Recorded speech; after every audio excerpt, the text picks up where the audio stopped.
Mwenyezi Mungu ni baba mataifa, ana misomo moja ili ya utukufu, akiongee tu maneno inakuwa sawa.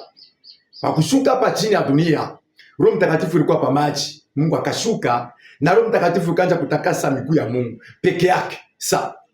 Yesu ni wamama walimtakasa miguu yake na kumpaka mafuta. Yesu sasa akatakasa miguu ya wababa wakuwa tendakazi. Mama alikuwa pembeni kwa miguu ilitakasiwa na Roho Mtakatifu kupitia Mungu peke yake. Nina ushauri, inasema hivi: tufundishe watu wakuwe na heshima katikati ya kanisa ya Bwana. Tufundishe watu wakuwe na heshima katikati ya kanisa ya Bwana.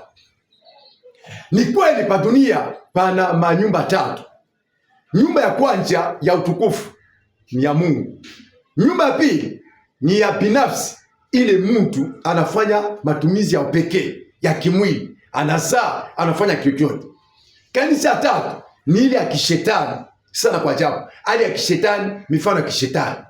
Yaani Mungu anapendaka adabu, heshima, kutembea sawa sawa. Sefania 1:7. Nabii wa Bwana anaandika mabarua tatu. Yaani mabarua tatu panaleta heshima ya kufundisha binafsi ya kuwe na heshima. Ndani ya kanisa ya Bwana heshima hamna. Mtu ataingia ndani ya kanisa ya Bwana anakuwa na hali yake ya kuongea tofauti na maandiko huko ndani ya kanisa.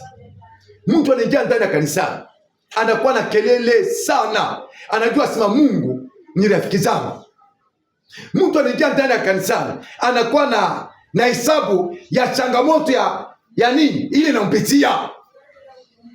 Ndani ya kanisa Bwana hamuna adabu.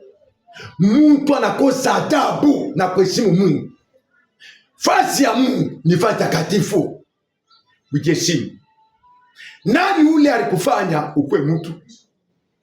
Ile nafsi unafanya kazi, unaongea, unafanya matumizi yako, ni nani alitoa ile nafsi? Leo watu wanakuwa na hadi moyo mbaya. Mifano ya nyumbani ya kwake ni ile mifano anakuwa kuchukua kuweka ndani ya chumba hili. Bishauri wana heshima, niweke sawa sawa. Mungu ana hasira kubwa sana. Mungu ana hasira kubwa.